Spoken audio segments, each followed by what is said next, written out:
my name is Mahika and this is my mental health story. The first time I visited a counselor was in my ninth grade. I did not know that the way I suffered while dealing with my problems was actually me torturing myself. In 2016, I met with an accident due to which I got a hairline fracture, which was consecutively followed by typhoid, which was again consecutively followed by jaundice on the liver, that is hepatitis, which we got to know about very late. As I recall, it was in those days when my mental health started to deteriorate. I used to have crying nights till such a point where I had to stuff a blanket in my mouth to prevent others from hearing my voice. Even after the hepatitis ended, I had chronic pain all over my body several times. I had no idea that it was my mental health concerns that were causing all the pain. The mental pain and exhaustion was so deep that I thought that there was a hole in me and I was hollow. I had looked for many ways of self-harm but couldn't really attempt them fully because I knew I couldn't bear the pain of answering people why I did what I did if somehow I was saved. I felt as if I would faint any time. Later, as I got more aware about mental health concerns, I got to know that they were attacks. One day, my school counselor called me and told me that she was leaving school the very same day. I still trusted my counselor and started going for sessions to the psychologist.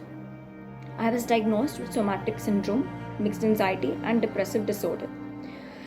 My psychologist asked me to consult a psychiatrist too, and I couldn't digest the fact that I needed medications to feel okay. After a while, I had to discontinue therapy because I couldn't really connect with my therapist. I had given up all hope. After a few months, my psychiatrist said that I needed to get a mental health test done because the medications weren't working on me as effectively as she thought they would. I then started to visit a psychologist side by side because medications alone wouldn't work according to my psychiatrist. In my 11th standard, as things started to get clearer about my mental health, I told my friends about it and they couldn't believe it because I was a very cheerful and jolly person back in school. My friends supported me and accepted me the way I was back then. Time passed, and at the end of 11th standard in January, I was going to a wedding and I had a severe panic attack. I got admitted to the ICU and I was given some medications. The doctors thought that it was something to do with my physical health, but later we got to know that it was something that had to do with my mental health.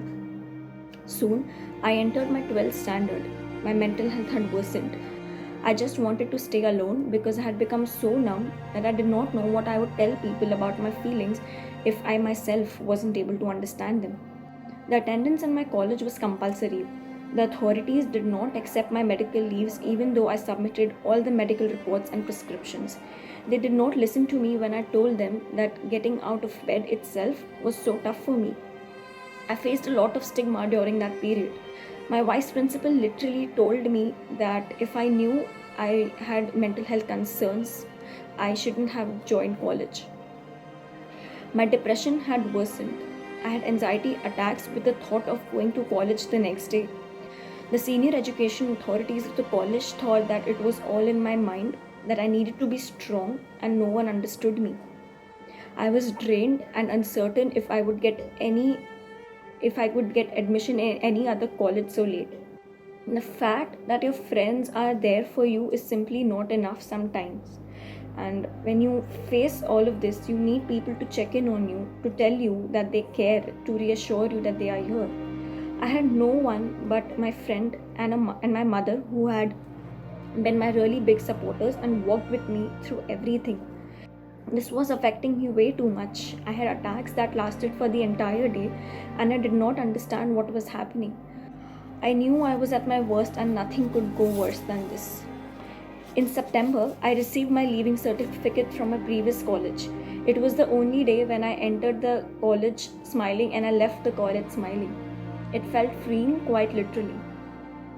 I went to a small, unfamous college where the authorities actually understood me and allowed me to rest at home. My therapy session started and I had more time and energy to focus on my mental health. Later, I got more severe attacks. My mental health had affected my physical health and my blood pressure started to be on the lower side. I started to faint quite often.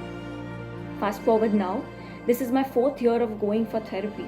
I have given my boards and I am preparing for my entrances. Therapy is making me become the person I always pictured myself to be. I'm changing from the inside in a very positive way. It is a slow growth, but it is definitely worth it. I still have panic attacks and anxiety attacks, and my family members are not quite comfortable with the fact that I take medication for my mental well being. My friends and family support me to go for therapy. I know that I have a long way to go, but I am willing to stay with myself throughout the way to get better.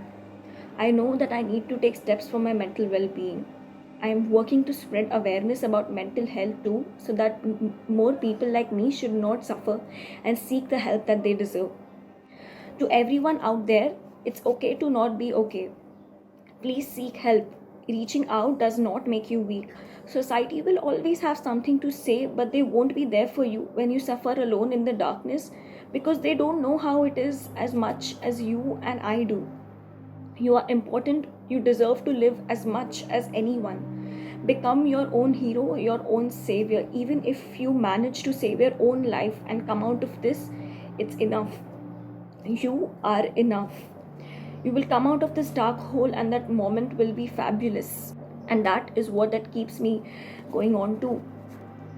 Until then, continue to fight, continue to reach out. You deserve all the help that is available. In the end, you are a fighter, aren't you?